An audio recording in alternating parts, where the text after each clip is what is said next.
Oke, jadi kita ini udah minggu ke-6 ya, minggu ke-6. Minggu depan kita terakhir perkuliahan, sesudah itu kita sudah masuk ke UTS ya, UTS. Nah, sesudah UTS baru Dr. Mundra, Bapak Dr. Mundra yang akan mengambil alih kelas ini gitu ya. Nah, jadi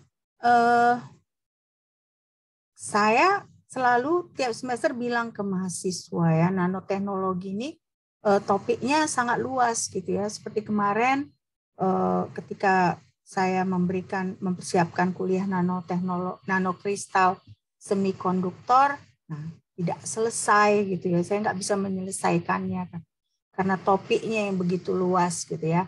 Nah, sama juga dengan nanokristal logam ini ya, topiknya sangat banyak. Jadi saya mengharapkan kerjasama dengan kalian gitu ya. Ada banyak hal yang kalian harus pelajari sendiri gitu ya. Nah, terutama ke bagian sintesisnya gitu ya, karena banyak sekali metode-metode yang tidak mungkin kita cover di tatap muka ya, pertemuan sinkron ya. Jadi makanya kalian benar-benar harus rajin gitu ya, rajin melihat artikel ya. Apakah ada artikel baru, nah kalian baca gitu ya. Nah, ini minggu lalu kita belajar nanokristal semikonduktor. Ya, nanokristal semikonduktor. Nah, ini minggu ini kita belajar nanokristal logam. Nah, minggu depan kita belajar nanokristal oksida logam. Ya, jadi semikonduktor, logam, dan oksida logam. Tetapi semuanya dalam bentuk nanokristal. Ya. Nah, ini saya dapat di YouTube ya, bagaimana secara in situ gitu ya, berarti langsung ketika reaksi berlangsung itu diamati memakai transmission electron microscopy. Nah, apa yang diamati? Yang diamati adalah reaksi redox pada palladium. Ya, mari kita sama-sama lihat.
Jadi kalau kalian lihat kan tadi dari situ awalnya itu tepinya itu dia nggak rata gitu ya.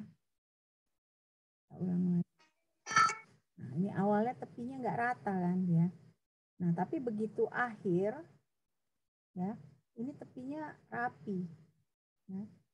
Nah, tepi yang tidak rapi ini adalah palladium oxide, tapi palladium oksidanya belum teroksidasi dengan sempurna. Jadi masih ada campuran antara palladium metal dengan palladium oxide. Nah, jadi ketika TIM ini dilakukan di dalam chamber ya. Jadi pada saat ini dimasukkanlah oksigen pada suhu 600 derajat Celcius.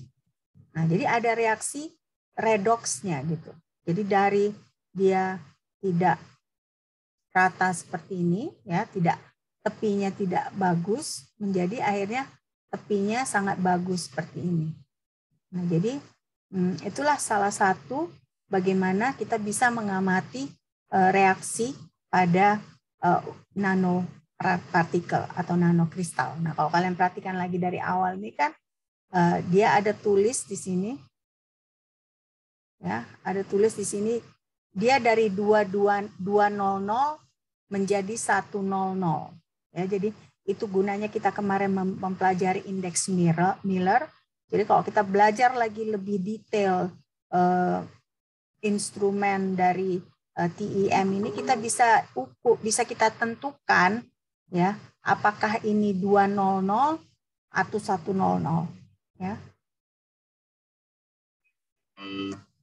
Sekarang kita mau lihat lagi.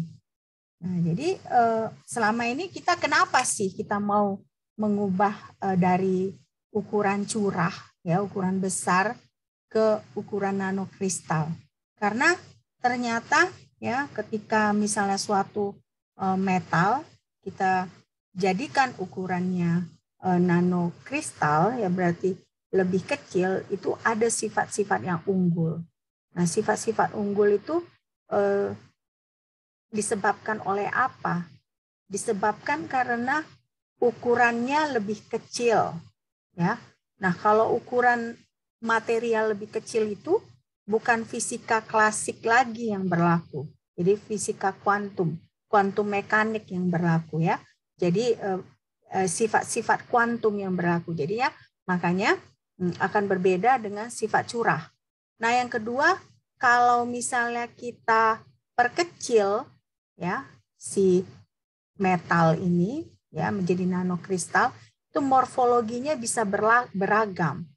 Ya, morfologinya bisa beragam. Nah, seperti saya pernah tunjukkan bahwa dalam satu material nanokristal kalau diperkecil itu dia bisa ada dia bentuk segitiga, nah bisa ada dia bentuk bulat, ya bisa ada dia bentuk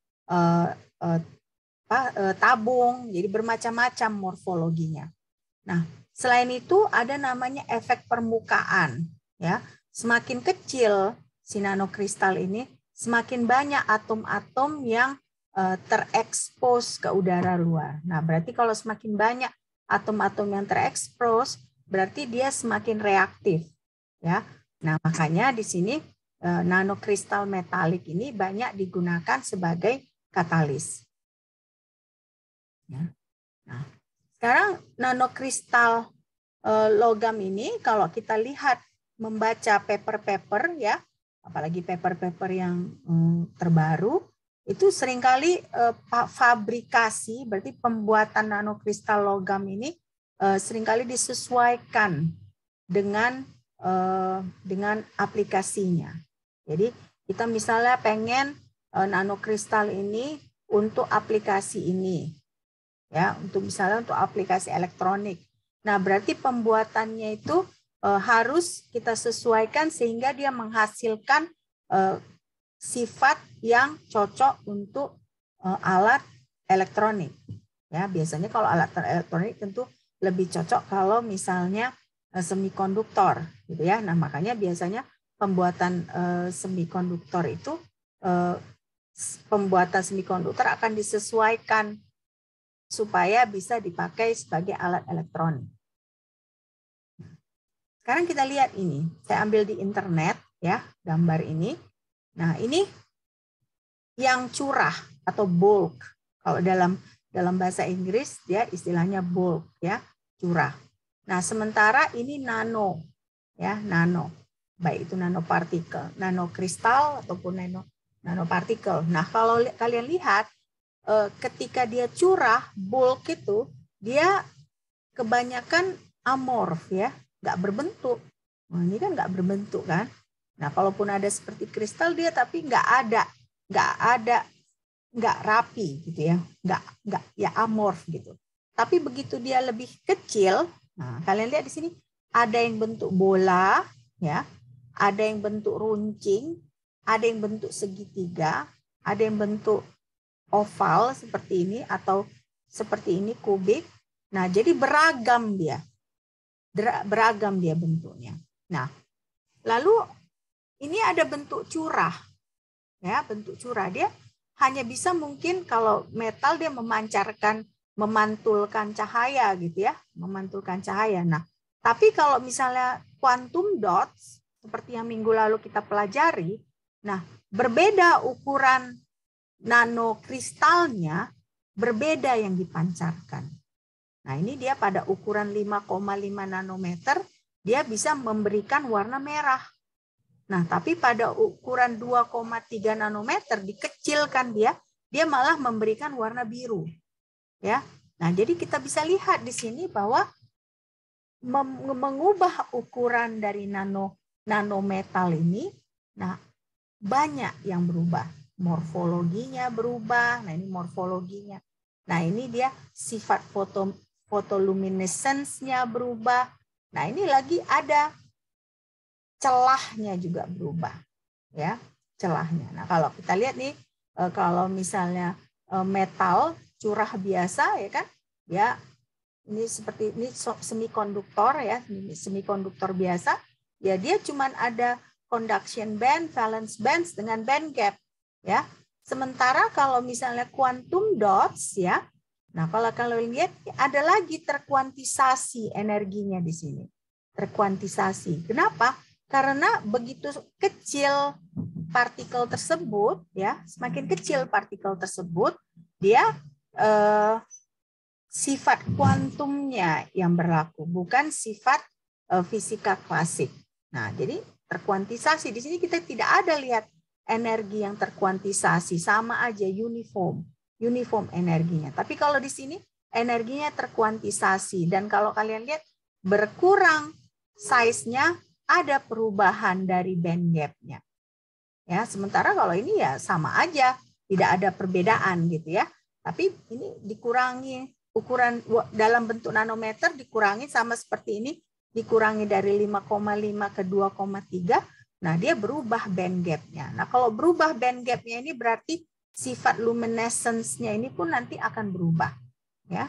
Nah, sifat magnetnya juga berubah ketika diubah dari ukuran bulk ke nanopartikel, ya.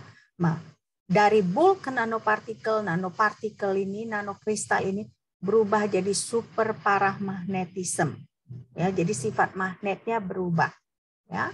Nah, lalu ada di sini ini berlian biasa ya, kalau kita punya cincin. Nah, ini berlian biasa. Tetapi ketika misalnya kita jadikan ini jadi nano needle, ya, ada perubahannya lagi.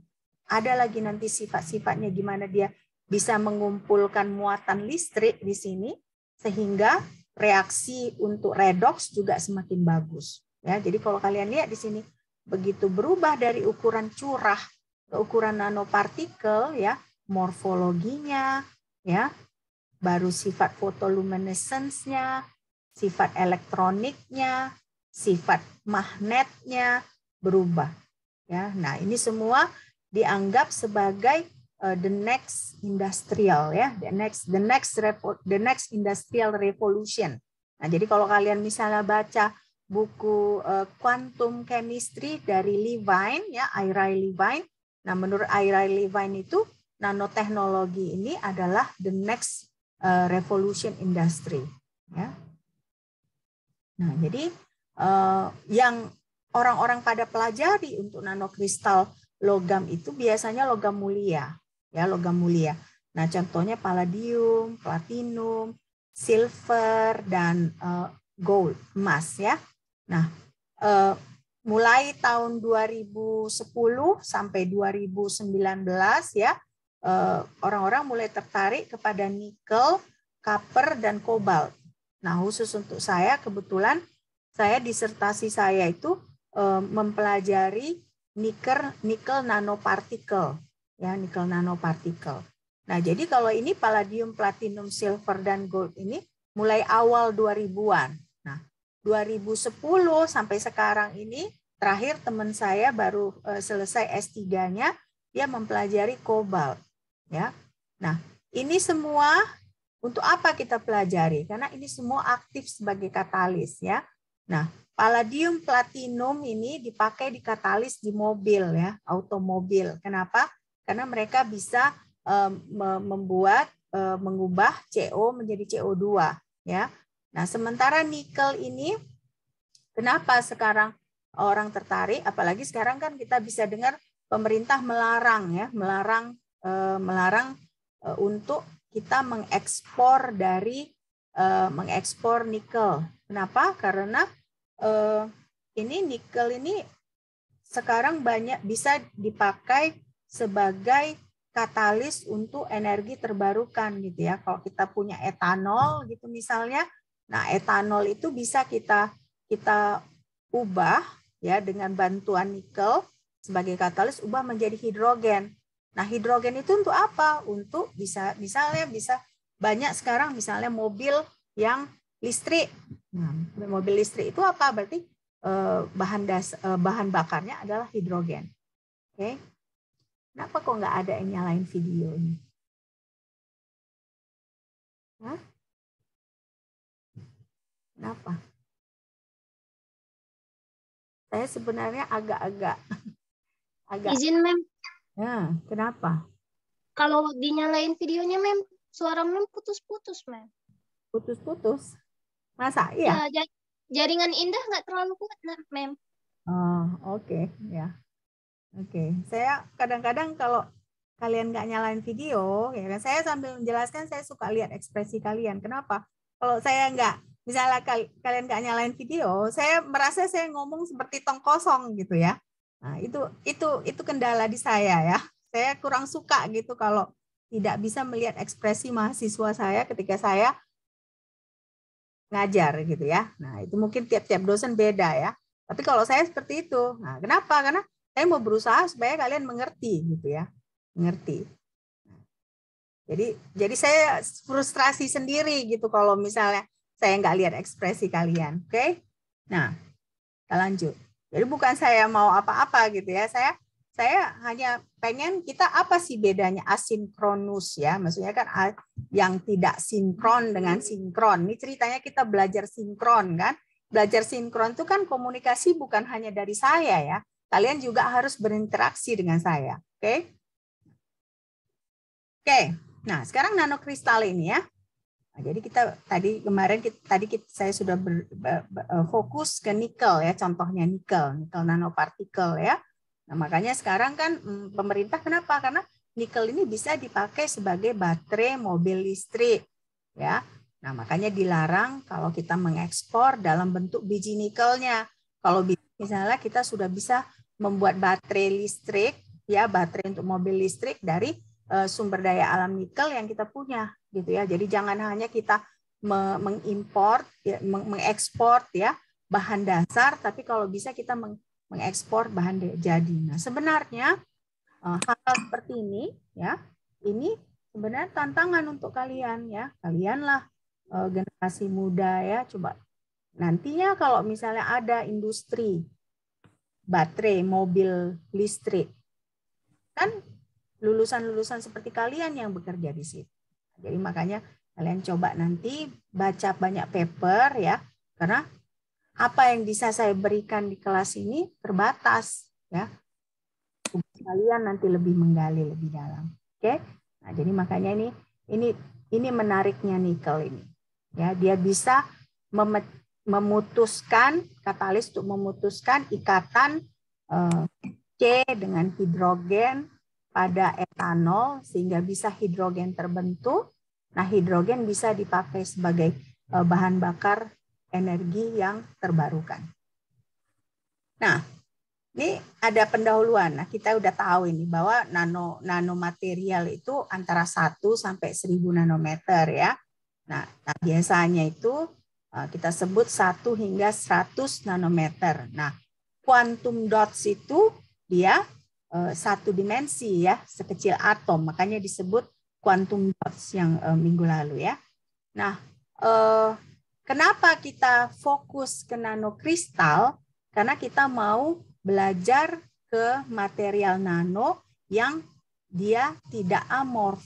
Kalau amorf dia kan hanya tidak ada bentuknya. Makanya kemarin kita belajar indeks Miller segala macam. Karena disitulah kita tahu apakah suatu material itu nanokristal atau tidak. Nah, sekarang kita mau lihat di sini. Berarti kalau misalnya si nano ini, ya, dia bisa biasanya dalam padat, ya, pembuatannya bisa dalam padat, cair, dan gas. Ya, kalau gas itu biasanya kita sebut sintesis nano itu memakai solid state material. Jadi misalnya ada suatu bahan, ya, suatu bahan materi metal, ya, kalau kita mau membuat nanopartikel, misalnya seperti saya membuat nikel nanopartikel itu ada nikel, ya, yang dipanaskan pada suhu tertentu. Nah, tapi dia diarahkan kepada penunjangnya, ya, sehingga ketika dia mendarat di penunjang itu, ya, support itu, nah dia sudah berbentuk nikel nanopartikel, ya. Oke. Nah, kalau misalnya Fullerene, ya, karbon nanotube ini, nah ini juga dia adalah nanopartikel kristal, tapi ini dia adalah dari karbon, ya, dari karbon. Nah, ini kita lihat perbedaannya. Nah, ini karbon, berlian dan grafit, ya. Berarti kan karbon, ya, karbon tetapi ukuran curah, ukuran bulk. Nah, begitu kita perkecil, ya, jadi Fullerene, ini kan ada dia segini itu 20 nanometer, segini 5 nanometer, segini itu 200 nanometernya. Jadi kalian bayangkan, ini biasa kan ukuran senti kan, sentimeter. Nah, diubah ke 20 nanometer, dia ada morfologi yang unik, ya. Nah, ini dia nanotube itu. Dia bentuk tuba, ya. Atau ini dia Fullerene itu. Dia bentuk bola, buckyball, ya, buckyball itu. Nah, ini juga, ya. Nah, jadi kita bisa lihat bahwa begitu kita ubah, ya, si material ini dalam bentuk curah ke ukuran nano, ya, berbeda morfologinya. Dan ini nggak bisa kita bilang amorf, dia ada bentuknya, ya, ada bentuknya. Dan ini ada maknanya garis-garis ini. Apakah 111 indeks Millernya, apakah 110? Nah, ini juga ada. Makanya disebut nanokristal. Nah, sekarang kenapa penting nanokristal metal ini? Karena dia ada dua. Dia efek permukaan. Satu dia efek permukaan, satu efek kuantum. Ya. Efek kuantum ini contohnya kita sebut quantum confinement effect. Nah, ini surface effect. Nah, jadi dua sifat inilah yang menyebabkan nanomaterial, nanokristal ini unik dibandingkan si material curah. Kenapa efek permukaan ini unik? Karena semakin kecil suatu material, berarti rasio atom permukaan terhadap total atomnya, dia berbanding lurus dengan berkurangnya ukuran partikel. Nah, nanti saya tunjukkan ke kalian gambarnya. Ini ilustrasinya, saya ambil di internet. Ini berarti area permukaannya semakin luas, semakin kecil. Kenapa? Karena kalau misalnya ukurannya besar, berarti kan kalau kita percaya dari kinetika, ketika reaksi berlangsung itu kan ada tumbukan antara atom, ya. Kalau ukurannya besar kan berarti hanya ini yang bertumbukan. Nah, kalau diperkecil dibagi dua berarti ada dua yang bertumbukan. Nah, semakin diperkecil lagi semakin banyak yang bertumbukan. Nah, semakin kecil ukuran, semakin banyak yang bertumbukan, berarti reaksi bisa semakin efektif dan efisien. Nah, jadi makanya semakin besar area permukaan, semakin efektif reaksi, semakin efektif katalis, karena semakin banyak yang terekspos. semakin banyak permukaan yang terekspos. Jadi inilah maknanya surface area yang meningkat.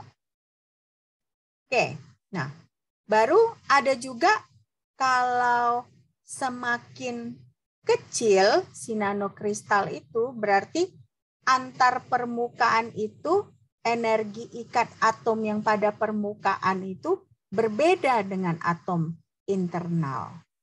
Kenapa? Karena kalau atom internal kan dia lebih padat, ya, lebih padat. Misalnya contohnya yang kemarin kita kan ada yang atom luar, atom dalam, ya.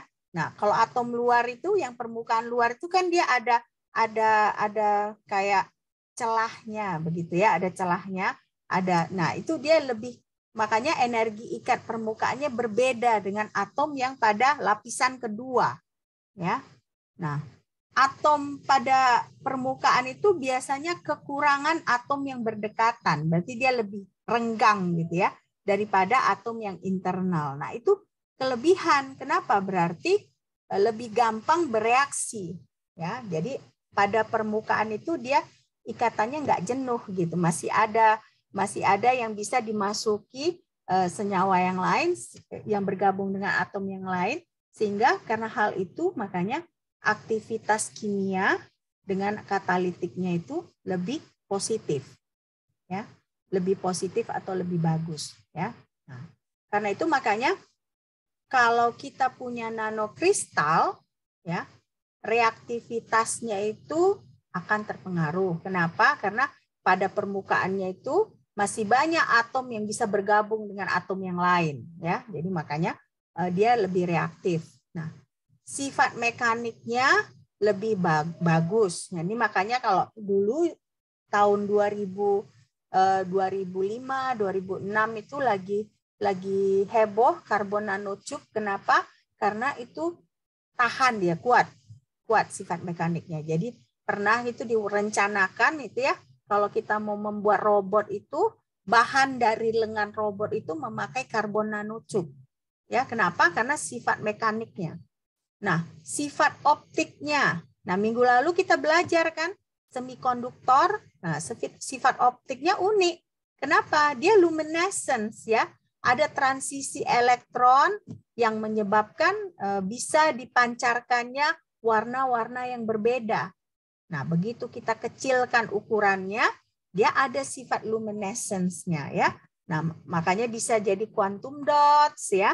Nah, bisa jadi biomolekuler, penanda biomolekuler, ya. Nah, makanya kenapa? Karena sifat optiknya berubah. Nah, ada juga sifat listriknya, makanya bisa dipakai untuk alat-alat elektronik. Karena semakin kecil ukuran, ya. Nah, semakin kecil ukuran, nah ada morfologinya unik. Nah, morfologi yang unik itu menyebabkan elektron mau berkumpul di sekitar nanokristal metal ini, sehingga sifat listriknya membaik. Nah, magnetnya juga seperti itu, seperti tadi kan kalau yang saya lihat ilustrasinya, kalau ukuran besar dia magnet biasa metal ini, tapi begitu diperkecil dia jadi super paramagnetik. Jadi sifat magnetiknya pun berubah, ya. Nah, ini contohnya, kita punya nanopartikel gold, ya, emas, nanopartikel emas. Pada ukuran 10 nanometer, dia bisa menyerap cahaya hijau. Nah, tapi menyerap cahaya hijau, dia memancarkan warna merah.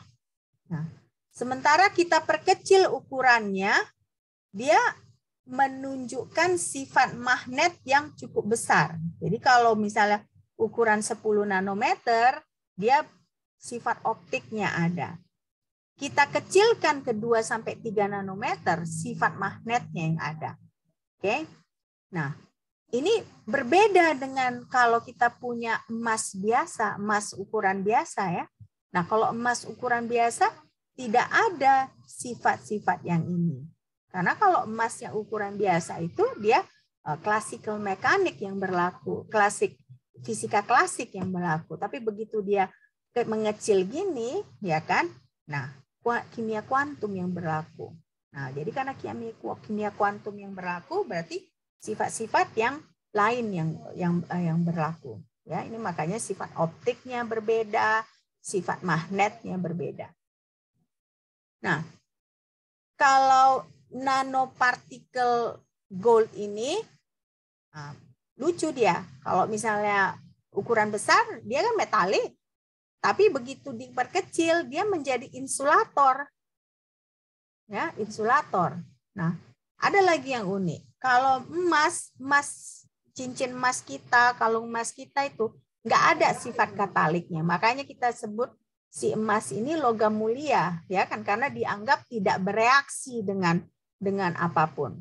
Tetapi ternyata ketika kita kecilkan si emas ini menjadi nanopartikel, kita bisa gunakan untuk proses oksidasi CO menjadi CO2. Ya, jadi si emas ini sering dipakai di reaksi yang namanya water gas shift reaction. Nah, water gas shift reaction ini ada pada industri otomobil. Ya, nah jadi kenapa dibutuhkan CO menjadi CO2? Karena kita nggak mau banyak CO kan? CO ini kan berbahaya kepada tubuh. Jadi supaya mobil yang kita punya itu efisiensi konversi bensinnya langsung menjadi CO2, jadi pembakarannya sempurna. Nah, makanya dibutuhkanlah katalis-katalis yang bisa membuat efisiensi pembakarannya sempurna, sehingga CO2 yang dihasilkan bukan CO. Nah, jadi itu perbedaannya. Emas ukuran bulk, ukuran curah, tidak bisa melakukan proses oksidasi. Tetapi begitu dia mengecil menjadi nanopartikel, dia bisa menjadi proses oksidasi.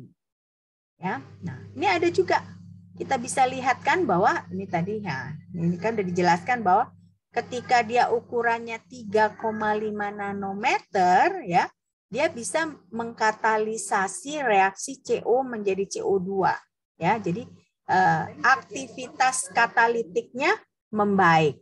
Ya, aktivitas katalitiknya membaik ketika diturunkan ukurannya. Sementara ketika ukurannya besar, ketika ukurannya curah, nah, tidak ada aktivitas kataliknya. Nah, jadi itulah uniknya perbedaan antara bulk material dengan nanomaterial.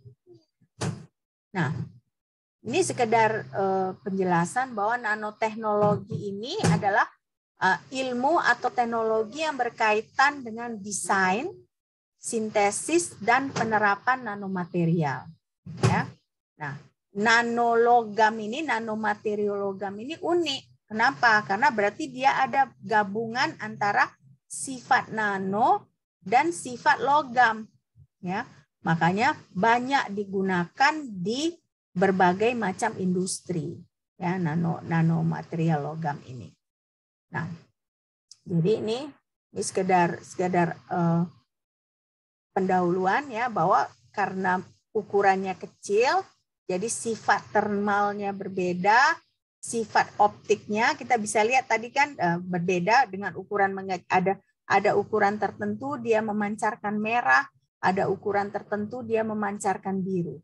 Nah, ada juga yang dia sifat listriknya dan sifat magnetnya. Nah, jadi makanya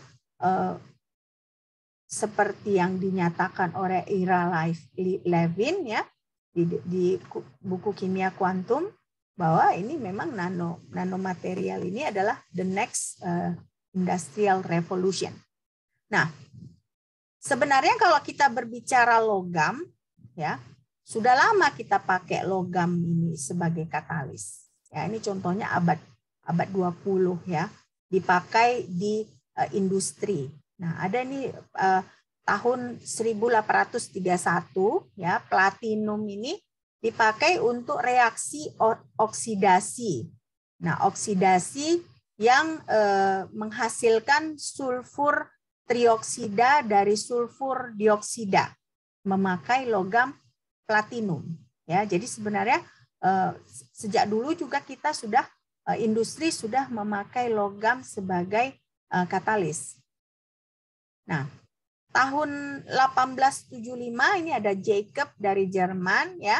Dia membuat perangkat yang bisa menghasilkan asam sulfat dengan memakai katalis platinum. Ya, jadi ada pabrik asam sulfat ya memakai katalis. Nah, ini dimulai di Jerman.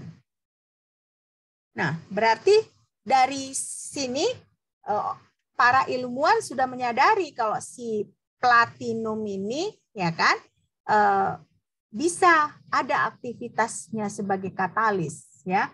Nah, tapi sewaktu itu masih memakai logam yang bulk ya. Nah, jadi makanya mulailah dicari tahu bagaimana kalau si platinum ini diubah menjadi nanokatalis. Nah, kalau asumsinya kan kalau dia tadinya curah aja ada aktivitas katalitiknya, apalagi kalau misalnya diperkecil menjadi nanokatalis. Nah, jadi diharapkan kan semakin luas permukaannya. Nah, semakin luas permukaannya berarti kan dia semakin efisien dan efektif bekerja sebagai katalis. Sehingga kalaupun misalnya kita mau memakai platinum ini sebagai katalis, kita nggak perlu banyak memakai platinum ya. Jadi kalau nggak perlu banyak memakai platinum kan berarti biayanya juga berkurang ya. Jadi ini awalnya ilmuwan tertarik adalah supaya mengurangi biaya produksi asam sulfat contohnya ya. Nah, jadi kan mengurangi jumlah material dan biaya produksi. Nah, jadi makanya mulai berkembang, tetapi kan ada kendala ya. Kendalanya itu seringkali rumit ya karena ukurannya kecil. Baru bagaimana morfologinya, apa yang mau dibuat?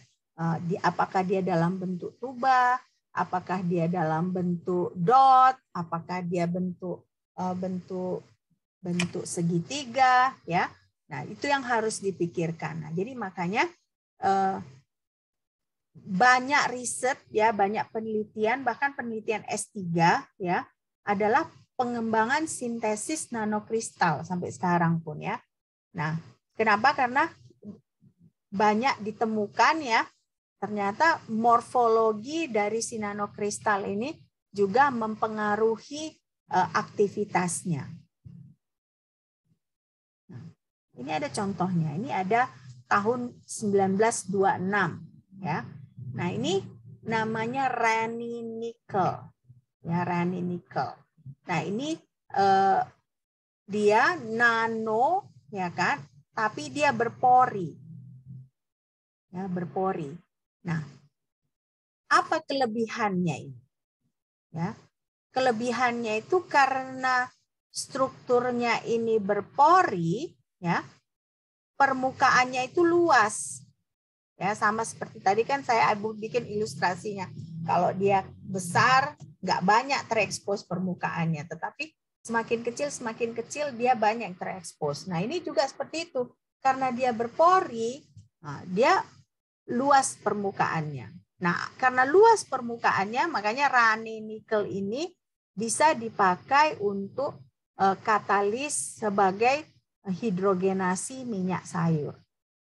Ya, hidrogenasi minyak sayur. Nah, ini paduan antara nikel dan aluminium. Nah, nikel dan aluminium sehingga menghasilkan Raney Nickel yang berpori.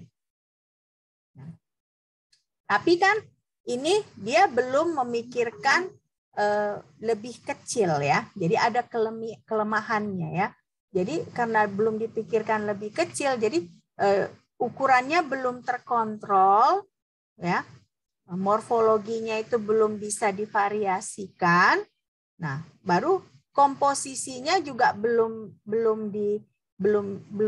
dimantapkan gitu. Jadi ini kan paduan antara nikel aluminium. Jadi harus diteliti lagi bagaimana komposisinya sehingga ketika dipakai untuk katalis sebagai hidrogenasi minyak sayur ini dia semakin efektif. Ya, jadi makanya perlu lebih unggul kalau ukurannya terkontrol, morfologinya lebih divariasikan, komposisinya juga harus diatur, ya. Nah, jadi makanya di sini ini awalnya tahun 90-an, nah, sudah mulailah ada pembuatan nanomaterial yang katalitik ini tahun 90-an. Nah, tapi semakin majunya itu tahun 2000-an ya, ketika pembimbing S3 saya lagi S3 gitu ya, tahun 2000-an.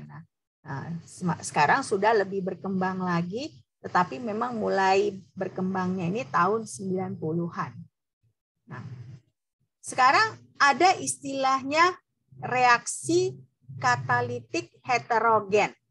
Nah, ada bisa kasih tahu ke saya apa maksudnya reaksi katalitik heterogen? Apa maksudnya reaksi katalitik heterogen? Kan ada kalau baca di paper heterogeneous catalytic system. Nah, apa bedanya dengan homogeneous catalytic system? Kalau yang homogen itu biasanya menggunakan yang satu fase cair-cair. Kalau yang heterogen biasanya yang menggunakan katalis yang berasal dari padatan gitu. Jadi kalau misalnya homogen itu memang dia satu fasa. Nah, tapi kan reaksi itu seringkali kan tidak sama fasanya. Jadi makanya sekarang bergeser dia dari reaksi yang homogen ke reaksi yang heterogen, ya. Nah, misalnya contohnya yang tadi kan, nah, kita mau ada proses oksidasi CO menjadi CO2, ya kan? Nah, kalau misalnya kita harus memakai homogen, berarti kan harus apa katalisnya? Harus bentuk apa? Harus gas kan? Nah, sementara kan umumnya katalis itu dalam bentuk padatan gitu ya, metal. Nah, karena itu makanya di sini mulai kita memakai reaksi katalitik heterogen. Nah, bagaimana prosesnya reaksi katalitik heterogen itu? Biasanya reaktan itu akan diabsorpsi ke permukaan katalis. Nah, jadi setelah diabsorpsi ke permukaan katalis, nah di permukaan katalis itulah pemecahan, ya, pemecahan atau penggabungan ikatannya terjadi sehingga dapat dihasilkan produk. Nah, sama seperti saya bilang kan tadi, nikel ya, itu bisa dipakai sebagai katalis untuk pemecahan ikatan C dengan H dari etanol sehingga hidrogen dihasilkan.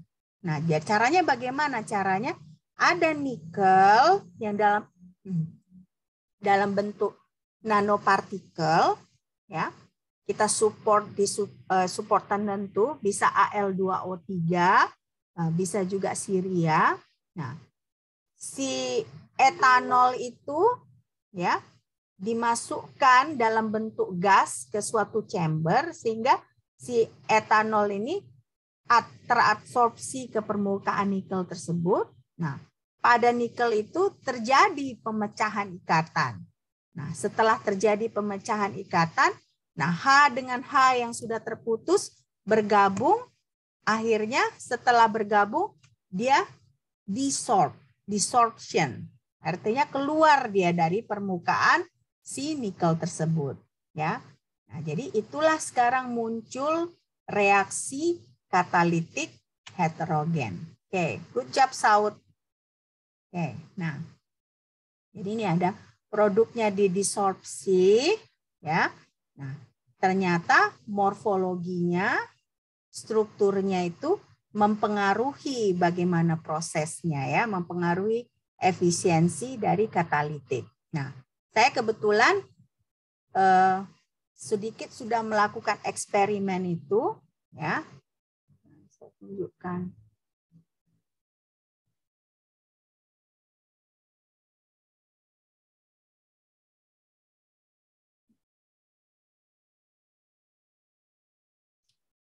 Nah, saya mau tunjukkan ke kalian ya hasilnya.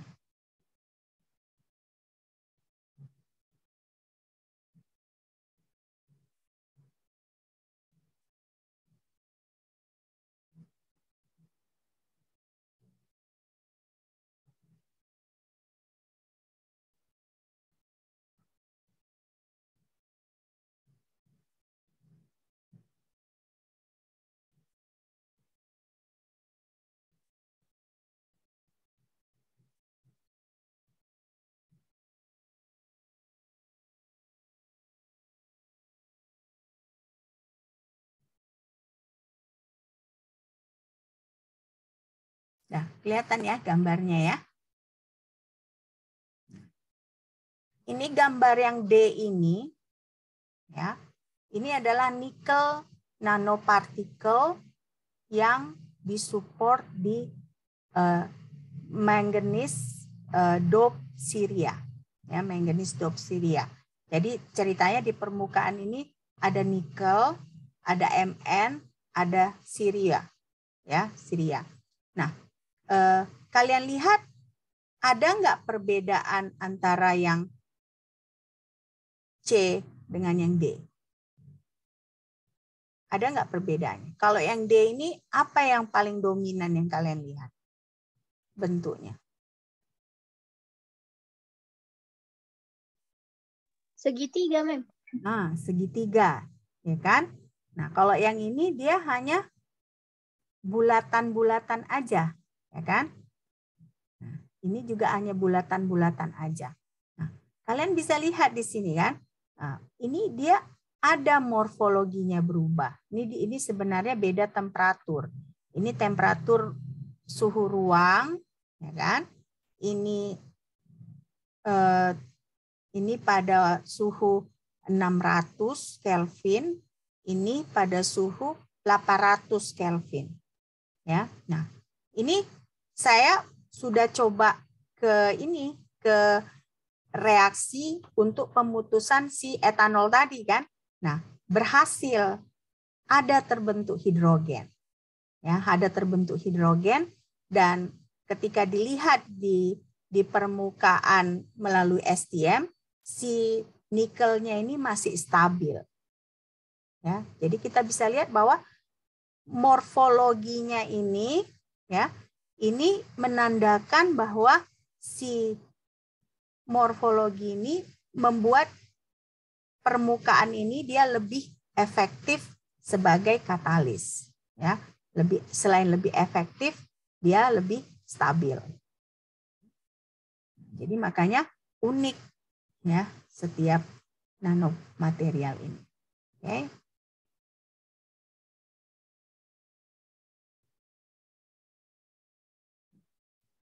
Nah, selanjutnya ini kalau kita misalnya melakukan perubahan ukuran itu, ya kan tadi ada bedanya, ya, seperti emas tadi kan diubah ukurannya menjadi nanomaterial, ya, kinerja kataliknya itu semakin membaik, ya.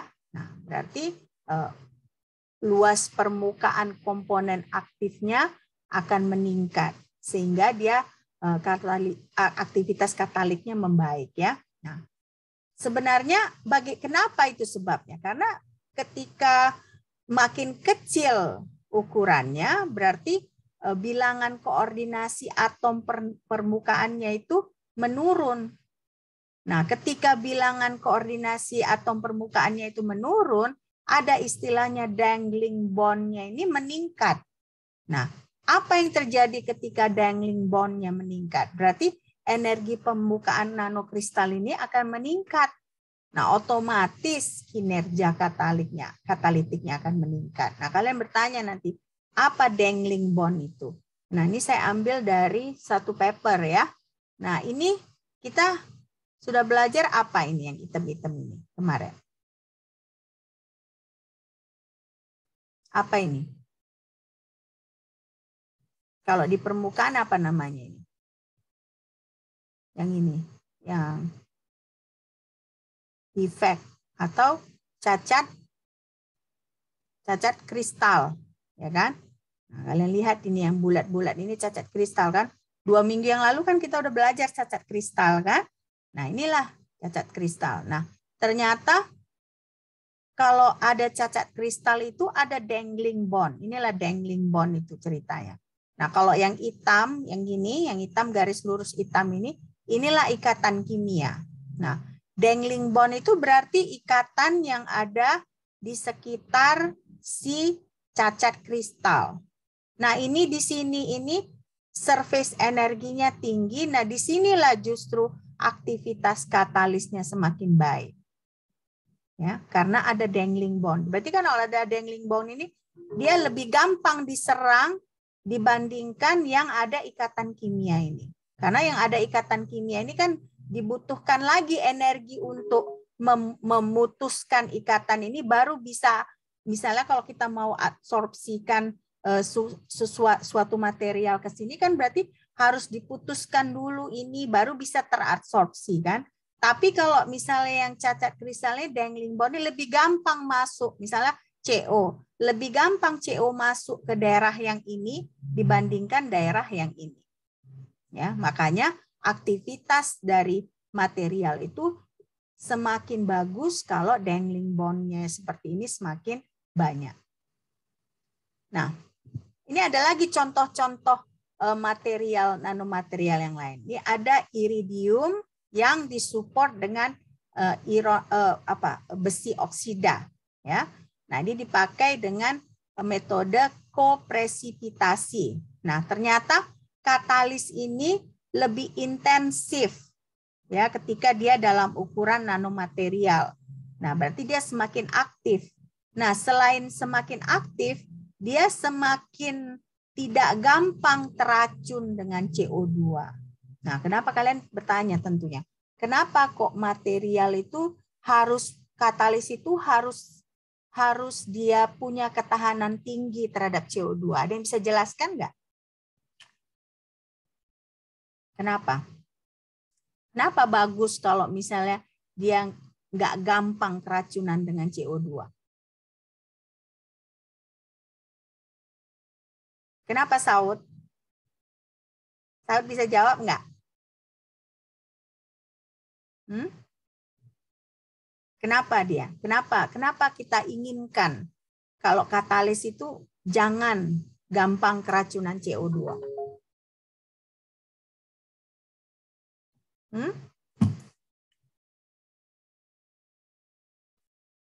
Apa yang terjadi kalau katalis keracunan CO2?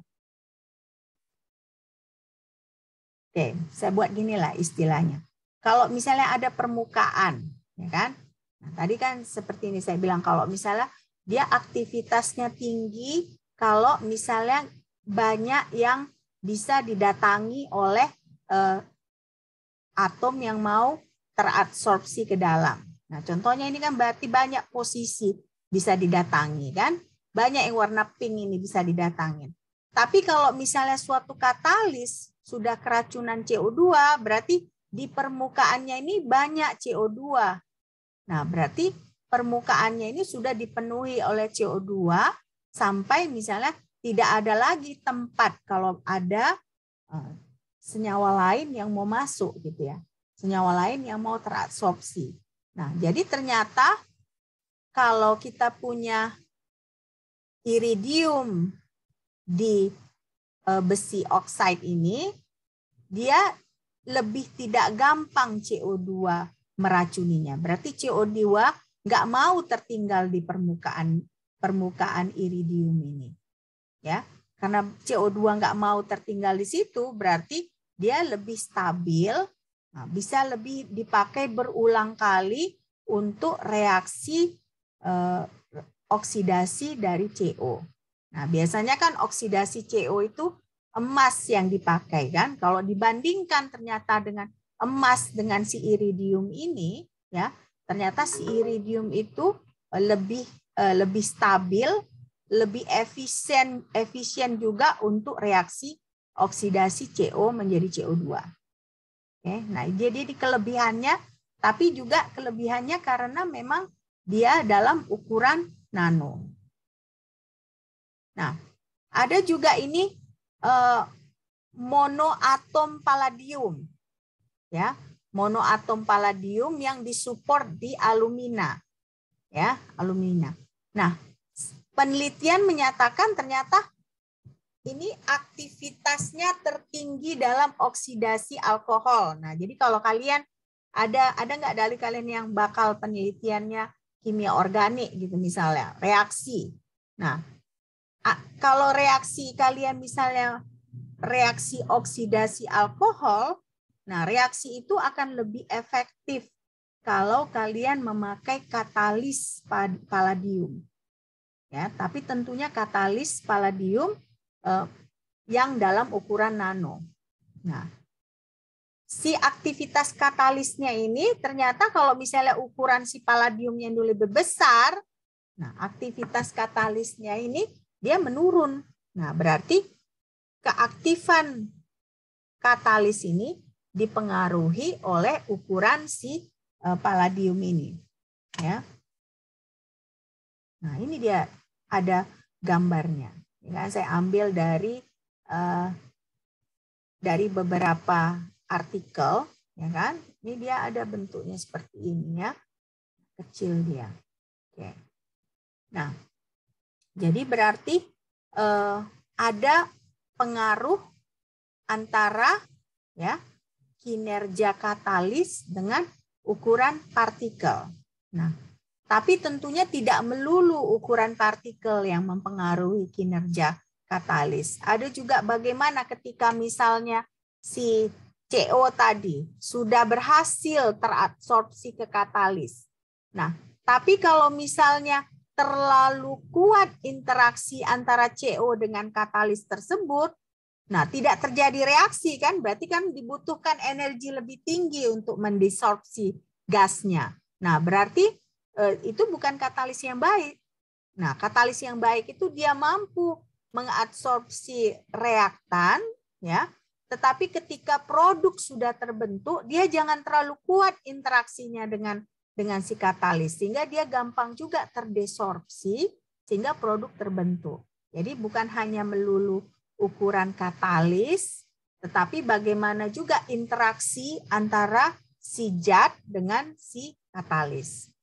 Jadi interaksinya jangan terlalu kuat atau jangan terlalu lemah. Kalau terlalu lemah dia nggak bisa dipecah ikatannya. Tapi kalau terlalu kuat ketika produk terbentuk dia nggak mau, dibutuhkan energi lebih tinggi untuk proses desorpsi. Nah kalau dibutuhkan energi lebih tinggi untuk proses desorpsi, otomatis diperlukan biaya lebih besar. Nah berarti kan sama aja bohong ya. Nah nggak ada gunanya kita pakai katalis seperti itu.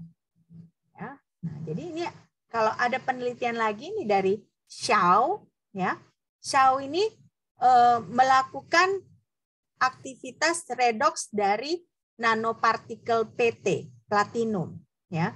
Nah, dia bandingkan dari ukuran 1 sampai 5 nanometer. Nah, ditemukan kalau aktivitas tertingginya pada ukuran 2,2 nanometer. Ya, lebih kecil dari 2,2 nanometer, dia nggak drastis meningkatnya aktivitas permukaannya. Nah, jadi di sini apa yang ditemukan? Ternyata pada ukuran 2,2 nanometer ini energi absorpsi oksigennya terendah. Berarti kan dia lebih gampang mengabsorpsi oksigen. Nah, tapi kalau misalnya ukurannya lebih tinggi dari 2,2, lebih kecil dari 2,2, energi absorpsi oksigennya lebih tinggi. Akibatnya apa? Akibatnya hanya ukuran 2,2 nanometer inilah yang paling cocok untuk reaksi yang menggunakan oksigen. Ya, khusus untuk platinum ya. Jadi kalau lebih besar dari 2,2, lebih kecil dari 2,2, dia tidak kondusif untuk reaksi kimia. Nah, berarti ada efeknya ukuran, ya, ada efeknya interaksi. Nah, tapi ada juga efek morfologinya, ya. Nah, morfologi bagaimana? Apakah dia ujungnya runcing atau dia bentuk bulat? Nah, ini contohnya ada nanopartikel logam. Nah, dia misalnya bentuknya kayak jarum. Nah, karena dia kayak jarum, lebih gampang listrik berkumpul di situ. Jadi distribusi muatannya lebih banyak di yang tajam dia, yang seperti jarum. Nah, berarti dia daya elektroniknya lebih bagus gitu ya. Nah, ini contohnya ya. Sargent dan kawan-kawan ini ya kan. Ini ada yang tajam. Ini ada yang dia seperti tube ya, tube. Nah, ini dia bulat. Ini kan dari sini pun kita bisa lihat bulat. Nah, ternyata kalau misalnya kita pakai ya si emas ini untuk konversi karbon, ya, konversi karbon menjadi karbon dioksida, yang ini yang paling efisien. Kenapa? Karena tadi begitu dia runcing ini, muatan itu lebih mau mendekat ke sini, nah otomatis lebih gampang teroksidasi CO menjadi CO2 dibandingkan yang ini dengan ini. Dan dilakukan lagi penelitian, ini kan dia kelihatan kalau ini kan dia nggak ada warnanya, ini ada perbedaan warna, inilah yang menyatakan bahwa ada muatan di sini, ya. Jadi itu uniknya, morfologi berbeda, ya kan? Ini kan berbeda morfologinya dari bulat, ya tuba sampai runcing. Nah ternyata ini yang paling efektif, ya ini yang paling efektif. Nah ada juga, jadi berarti ini kan ada simulasi teoritis, ini kan eksperimental. Nah, dilakukanlah pemodelan memakai komputer. Ternyata kalau emasnya ini berbentuk jarum, kerapatan elektronnya semakin tinggi, nah, berarti semakin kuat medan listrik di sekitarnya. Nah, jadi berpengaruh. Begitu kita ubah morfologinya, nah medan listriknya pun berpengaruh, berubah, ya. Nah, ini juga ada, berarti kalau medan listriknya kuat, ya, tadi kan saya sudah jelaskan, dia karbon dioksida itu semakin banyak gitu ya. Jadi berarti aktivasi karbon dioksida juga membaik. Nah, juga kalau misalnya medan listriknya kuat, ketika ada reaksi fotokatalitik, nah kalau foto ini kan berarti cahaya. Nah, dengan bentuk jarum tersebut ya, semakin bisa dia mengumpulkan cahaya. Ya, sih. Berarti kalau reaksi fotokatalitik juga lebih cocok kalau memakai emas yang berbentuk tajam tadi. Nah, baru ada juga yang palladium cekung. Kalau palladium cekung itu ternyata kalau dia bentuknya cekung, nah dia bisa mengumpulkan cahaya. Nah, karena dia mengumpulkan cahaya, suhunya bisa tinggi. Sehingga kalau si palladium ini digunakan sebagai katalis untuk reaksi hidrogenasi, kalau dia nanokristal, ya, dia itu bisa 70 derajat dia lebih rendah suhunya dari reaksi biasa. Nah, karena itu berarti kalau misalnya 70 derajat lebih rendah, berarti kan energi yang dibutuhkan, biaya yang dibutuhkan juga lebih rendah. Nah, jadi karena kalau dalam industri itu kan kita semakin sedikit katalis yang kita butuhkan, itu semakin baik. Karena katalis itu kan mahal biasanya. Atau misalnya kalau dengan menggunakan katalis, dia mengurangi suhu untuk reaksi tersebut. Nah, kalau suhu tinggi kan berarti energi lebih tinggi, biaya lebih tinggi. Nah, jadi hal-hal itu yang membuat para ilmuwan tertarik untuk mempelajari katalis ini karena sangat-sangat penting untuk industri. Ya. Nah, ini dia contohnya, ini palladium kan. Dia ada berbagai macam morfologi. Ya. Nah, dia kalau tajam begini yang dia bisa mengumpulkan cahaya sehingga ketika misalnya kita mau menggunakan pada reaksi hidrogenasi, suhunya bisa lebih rendah. Oke. Nah, ini udah jam 3. Oke, 5 menit lagi ya. Sebentar lagi. Nah, ini ada Lee dan kawan-kawan. Lee dan kawan-kawan ini mempelajari nanopartikel dari silver, ya. Nah, sama seperti emas tadi, silver, ya, perak, kalau dari pakai ukuran bulk atau curah, dia itu nggak aktif. Nah, tapi ternyata ketika dia dalam ukuran nanopartikel, nanokristal, dia bisa dipakai untuk reaksi oksidasi stirena, ya. Nah, bentuk kristalnya ini pun berpengaruh. Kenapa? Karena ternyata kalau dia bentuk cube, ya, bentuk kubik, dia 15 kali lebih cepat daripada dia bentuk plates. 5 kali lebih cepat dari bentuk nanosfer. Nah, jadi kayak kalian bayangkan, sama materinya, sama-sama silver, tetapi satu dia bentuk kubik, satu dia bentuk plate, satu dia bentuk sfer, ya berarti bulat. Nah, ternyata bentuk kubik lah yang paling efektif dan efisien untuk oksidasi stirena ini. Ya. Sampai di sini, apakah ada pertanyaan?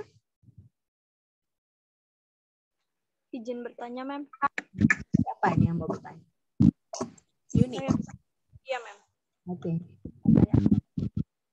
Pada nanokristal logam tadi kan, Mem, dia logamnya kan yang dipakai tadi logam mulia sama logam transisi ya, Mem, yang Ni, Cu, dan Co gitu kan, Mem. Nah, itu kenapa, Mem, dua logam itu yang dipakai? Bagaimana dengan logam-logam yang lainnya, Mem? Apakah bisa juga dipakai untuk pembuatan nanokristal ini, Mem?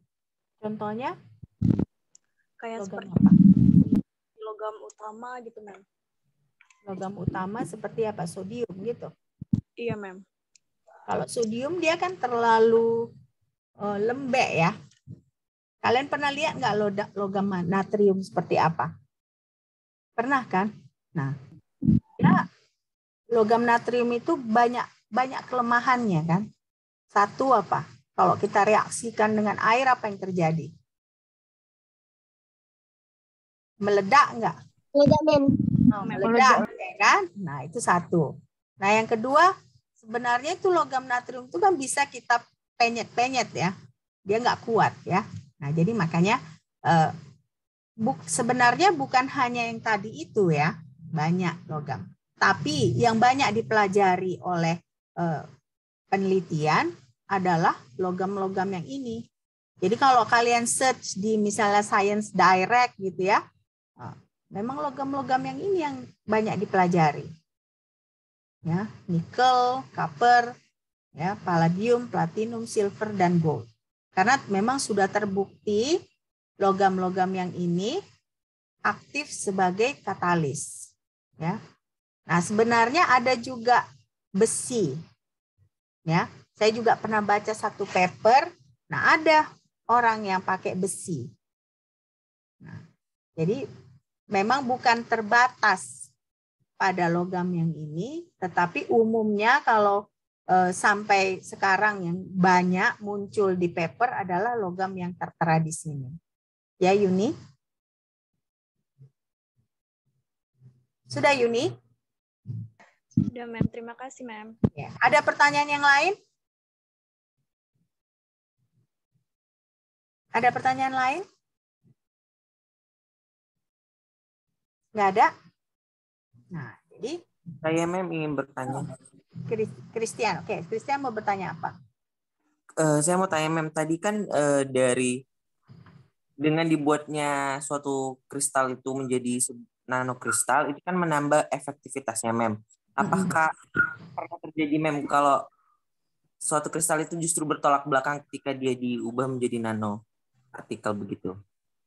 Maksudnya bertolak belakang, ternyata nggak efektif gitu? Iya gitu, Mem. Malah memberikan atau selalu dia memberikan efektivitas yang baru terus gitu. Sebenarnya pernah ada penelitian kayak silver ini, kebetulan kawan saya kan ngambil S3, kawan saya dia orang dari mainland ya, dari China. Nah, dia sebenarnya penelitian S3-nya di China itu silver, ya kan? Nah, tapi ternyata setelah misalnya dia datang ke Amerika waktu itu, dia diskusi dengan pembimbing saya. Nah, ternyata si silver ini setelah ukurannya lebih kecil, ternyata ada kelemahannya. Ternyata efektivitasnya tidak seperti yang diduga gitu ya. Beda dengan nikel. Nah, nikel ini memang sampai sekarang masih dilihat bahwa dia aktif gitu memotong ikatan pada etanol tersebut ya. Cuman kelemahannya dia cepat tidak stabil. Dia tidak stabil gitu. Jadi dia cepat rusak gitu. Jadi begitu dipakai dia rusak. Kenapa? Karena dia teracuni karbon di permukaannya. Nah, makanya kemarin penelitian saya waktu S3, bagaimana kalau si nikel ini kita support di cerium oxide. Ya, nah ternyata setelah disupport di cerium oxide dia lebih stabil. Ya, jadi ada keadaan seperti itu, bahwa ya seperti silver ini. Silver ini memang awal-awal orang-orang menganggap dia aktivitasnya bagus gitu ya. Nah, tapi setelah belakangan, apalagi ditambah dengan hasil penelitian kawan saya tadi kan, dia lebih ternyata tidak secerah proposal awal gitu ya. Oke, Christian. Jadi ada juga beberapa yang dia ternyata aktivitasnya tidak seperti yang diharapkan, ya. Oke, Mem. Terima kasih, Mem. Ada pertanyaan lain lagi? Tidak? Oke, kalau tidak ada pertanyaan lain, satu kali pertemuan lagi minggu depan. Nah, sesudah itu kita sudah UTS ya. Oke. Nah, jadi saya izin menutup Zoom ini. Oke, bye. Aduh,